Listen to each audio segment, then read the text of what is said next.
Le passage d'aujourd'hui est 2 Samuel 20, versets 1 à 13. Lisons ensemble. Il se trouvait là un méchant homme, nommé Sheba, fils de Bichri, benjamite. Il sonna de la trompette, et dit, « Point de part pour nous avec David, point d'héritage pour nous avec le fils d'Isaïe. Chacun à sa tente, Israël. » Et tous les hommes d'Israël s'éloignèrent de David, et suivirent Sheba, fils de Bichri. Mais les hommes de Juda restèrent fidèles à leur roi, et l'accompagnèrent depuis le Jourdain jusqu'à Jérusalem. David rentra dans sa maison à Jérusalem. Le roi prit les 10 concubines qu'il avait laissées pour garder la maison, et il les mit dans un lieu où elles étaient séquestrées. Il pourvut à leur entretien, mais il n'alla point vers elles. Et elles furent enfermées jusqu'au jour de leur mort, vivant dans un état de veuvage. Le roi dit à Amasa, « Convoque-moi d'ici à 3 jours les hommes de Juda, et toi, sois ici présent. » Amasa partit pour convoquer Juda, mais il tarda au-delà du temps que le roi lui avait fixé. David dit alors à Abishai, « Sheba, fils de Bichri, va maintenant nous faire plus de mal qu'Absalom. Prends toi-même les serviteurs de ton maître, et poursuis-le, de peur qu'il ne trouve des villes fortes et ne se dérobe à nos yeux. » Et Abishai partit, suivi des gens de Joab, des Kérétiens et des Pélétiens, et de tous les vaillants hommes. Ils sortirent de Jérusalem afin de poursuivre Sheba, fils de Bichri. Lorsqu'ils furent près de la grande pierre qui est à Gabaon, Amasa arriva devant eux. Joab était ceint d'une épée par-dessus les habits dont il était revêtu. Elle était attachée à ses reins, dans le fourreau, d'où elle glissa, comme Joab s'avançait. Joab dit à Amasa, « Te portes-tu bien, mon frère ?» Et de la main droite, il saisit la barbe d'Amasa pour le baiser. Amasa ne prit point garde à l'épée qui était dans la main de Joab. Et Joab l'en frappa au ventre, et répandit ses entrailles à terre, sans lui porter un second coup. Et Amasa mourut. Joab et son frère Abishai marchèrent à la poursuite de Sheba, fils de Bichri. Un homme d'entre les gens de Joab resta près d'Amasa, et il disait, « Qui veut de Joab, et qui est pour David? Qu'il suive Joab. » Amasa se roulait dans le sang au milieu de la route. Et cet homme, ayant vu que tout le peuple s'arrêtait, poussa Amasa hors de la route dans un champ, et jeta sur lui un vêtement, lorsqu'il vit que tous ceux qui arrivaient près de lui s'arrêtaient. Quand il fut ôté de la route, chacun suivit Joab, afin de poursuivre Sheba, fils de Bichri.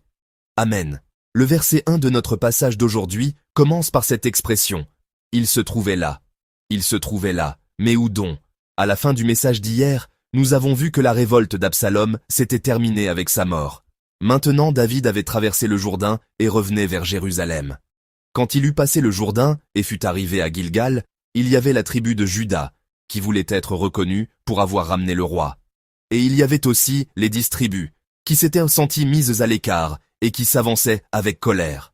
Entre elles, des disputes éclataient à grands cris. Qui était le plus proche du roi?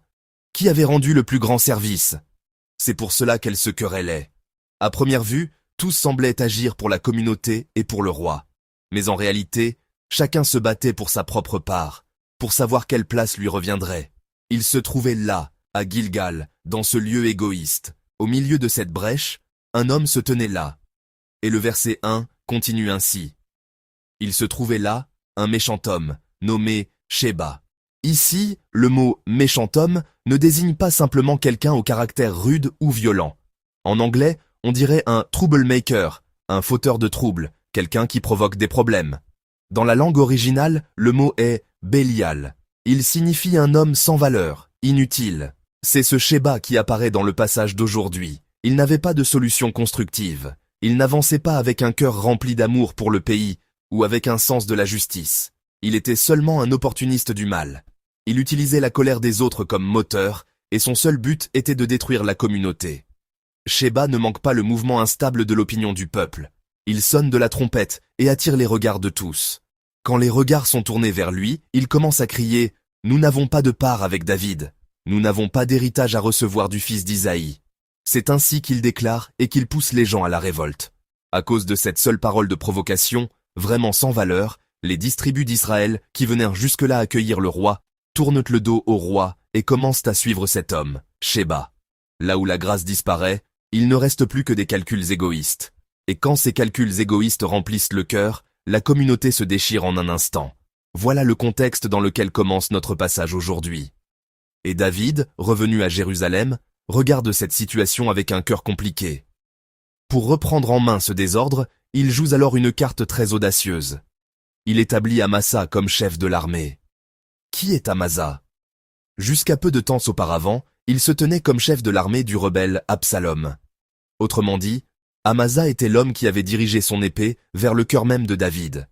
David avait sans doute plusieurs raisons de donner une place importante à Amasa. La première raison était probablement l'accueil et la réconciliation. Au chapitre précédent, au chapitre 19, nous avons vu David accueillir Shimei et Méphibosheth, qui s'étaient opposés à lui. David faisait sans cesse des efforts humains pour embrasser tout Israël comme un seul peuple.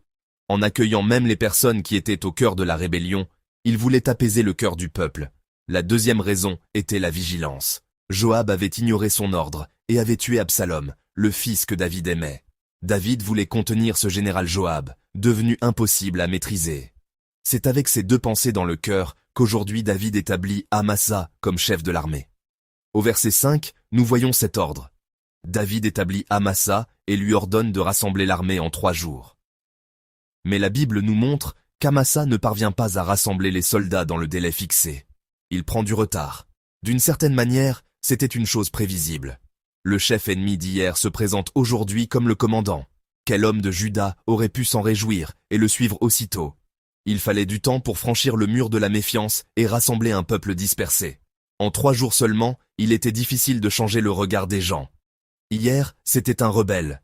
Aujourd'hui, il devait être reconnu comme chef de notre armée. Mais David, dont le cœur était pressé, ne supporte pas ce retard. Au verset 6, David appelle Abishai. Il lui dit avec inquiétude, « Sheba nous fera plus de mal qu'Absalom. Il faut les frapper rapidement, avant qu'ils n'entrent dans une ville fortifiée. » Où est passée la paix de David, lui qui s'était tenu autrefois devant Goliath? Où est passée la paix de David, lui qui, même entouré de nombreux ennemis, louait Dieu dans la caverne d'Adulam, avec les hommes qui étaient auprès de lui? Maintenant, David ne voit plus que la gestion de crise et la vitesse. Finalement, David en vient à dépendre de nouveau de l'épée de Joab, cette épée qu'il voulait tant repousser. Abishai et les troupes de Joab, ayant reçu l'ordre de David, commencent alors à poursuivre le rebelle Sheba. Près de la grande pierre de Gabaon, Joab rencontre Amasa, le rival qui voulait lui prendre sa place. Joab fait semblant de le saluer, il fait semblant d'être heureux de le voir. Il s'approche de lui avec familiarité, saisit sa barbe et semble vouloir l'embrasser. Et à cet instant, avec la lame qu'il avait dissimulée, il frappe Amasa au ventre. Il n'a pas besoin de le frapper une seconde fois. D'un seul coup, il lui perce le ventre et le tue. En réalité, Amasa était le cousin de Joab, mais pour Joab, désormais, l'affection et les liens fraternels ne sont plus que des ornements encombrants. Ce qui compte pour lui, c'est seulement l'obstacle qui menace son pouvoir. Et cet obstacle, il l'enlève. Alors qu'Amasa gît mort au milieu de la route, les entrailles répandues, un jeune homme de Joab se lève à côté de lui et recommence à pousser les gens. Il dit à ceux qui aiment Joab de suivre Joab et de suivre le roi. De nombreux soldats qui passaient s'arrêtent devant cette mort horrible et commencent à regarder. Au lieu de pleurer la mort, ils calculent dans cette lutte de pouvoir de quel côté ils doivent se placer. Mais le corps d'Amasa bloque la route et ralentit la marche. Alors ce jeune homme déplace le corps dans un champ. Et même après l'avoir déplacé dans le champ, comme les gens s'arrêtent encore en voyant cette scène, il le couvre d'un vêtement. Comme si aucun péché n'avait eu lieu, il commence à tout recouvrir. Alors la foule, comme s'il ne s'était rien passé, se remet à suivre Joab pour poursuivre Sheba. Voilà la parole d'aujourd'hui. C'est une scène vraiment effrayante, des gens habitués au sang versé, des gens devenus insensibles aux blessures, de nombreux soldats qui recouvrent une vérité dérangeante et continuent seulement leur propre chemin. Pourtant, si nous regardons calmement, cela ressemble beaucoup à l'époque dans laquelle nous vivons aujourd'hui. Le monde avance très vite, il change rapidement. Nous sommes entrés dans un temps où l'efficacité et le résultat sont devenus essentiels. Il suffit de gagner, il suffit de réussir. Mais dans ce processus, personne ne regarde si quelqu'un est blessé, si quelqu'un pleure, si quelqu'un s'est effondré. Chacun regarde seulement de quel côté il doit se placer pour réussir, et suit cette réalité. La douleur des personnes est facilement consommée, leurs larmes sont vite oubliées, et des gens marchent en cherchant seulement leurs propres moyens de survivre. Ne devons-nous pas nous demander si cette marche n'est pas aussi notre image? Mais en préparant le message d'aujourd'hui et en méditant, j'ai découvert une chose particulière. L'histoire de David continue depuis 2 Samuel chapitre 1. Pourtant, à un certain moment, dans l'histoire de David, l'histoire de Dieu n'apparaît plus. Même dans 2 Samuel chapitre 20, que nous avons lu aujourd'hui, Dieu ne se voit pas. Il n'y a pas la prière de David. Il n'y a pas la parole de Dieu. Il n'y a même pas la réprimande d'un prophète. Il n'y a que les pensées des hommes, les jugements des hommes et les calculs politiques des hommes qui se multiplient. Sheba commence à agiter le peuple. David devient impatient. Joab commence à calculer pour son propre pouvoir. Et la foule ne fait que garder le silence devant tout cela. Voilà ce qui apparaît sans cesse dans notre passage. Sans Dieu, seuls les êtres humains commencent à s'agiter. La Bible rapporte cela avec une grande sobriété. En réalité, c'est une scène profondément redoutable. Elle nous montre le temps de l'homme sans Dieu. Nous nous souvenons de David au début de 2 Samuel.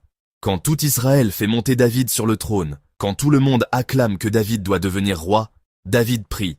Il consulte l'Éternel et dit « Seigneur, dois-je monter ?» Puis il demande encore « Où dois-je aller ?» Et dès qu'il est établi comme roi, une guerre éclate. C'est une guerre où, aux yeux de tous, il faut combattre, la guerre contre les Philistins. Pourtant, au chapitre 5, David demande encore « Seigneur, que dois-je faire ?» Mais maintenant, chez David, le souverain expérimenté, cette question a disparu. Devant cet événement urgent, au lieu de se prosterner devant Dieu, David est occupé à dresser un calendrier humain. David est devenu assez expérimenté pour ne plus penser devoir consulter Dieu. Et cela peut être le moment le plus dangereux pour notre âme. Là où la prière disparaît, l'impatience entre. Et cette impatience finit par enfanter la tragédie et les blessures. Bien-aimés saints, nous devons aujourd'hui regarder notre propre image dans ce miroir. Au commencement de notre vie de foi, et lorsque nous avons rencontré Jésus profondément pour la première fois, nous ne cessions pas de demander « Dieu, que devons-nous faire ? Seigneur, que dois-je faire ?» Devant chaque décision, nous prions. Nous restions devant Dieu, dans sa présence. Mais peu à peu, quand l'expérience s'accumule et que les choses deviennent familières, nous commençons à nous habituer à une vie qui ne demande plus à Dieu. Pourtant, cette expérience qui ne consulte plus Dieu ne montre pas la maturité de la foi. Elle nous révèle plutôt un signal de danger pour la foi. Ainsi, ce que nous devons retrouver aujourd'hui n'est rien d'autre qu'une foi qui consulte Dieu. Avant de commencer toute chose, avant nos mouvements, avant nos pensées, cherchez d'abord la volonté de Dieu et priez. Voilà ce qui doit être restauré dans notre vie aujourd'hui. Quand, dans le temps du retard, nous ne croyons pas que nous nous tenons dans la providence de Dieu, nous ne pouvons qu'être tentés par l'épée de Joab, par ses solutions humaines. Bien-aimés saints, quand nous remettons à plus tard le fait de demander à Dieu parce que nous sommes occupés, nous ne pouvons vivre que selon le temps des hommes. Dans une époque où les tâches sont nombreuses et les paroles débordent, mais où la volonté de Dieu disparaît réellement, le règne fidèle de Dieu s'accomplit là où la politique des hommes prend fin. Nous devons déposer notre impatience, nous devons jeter l'épée des calculs humains, et nous devons sans cesse demander au Seigneur « Seigneur, où dois-je aller ?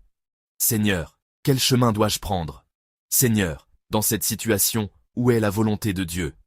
Tant que cette question demeure vivante, nous pouvons vivre comme le peuple de Dieu, même au milieu du temps des hommes. Pour cette journée qui nous est donnée aujourd'hui, je vous bénis au nom du Seigneur. Que vous et moi, au lieu de calculer selon les pensées humaines, cherchions d'abord la volonté de Dieu.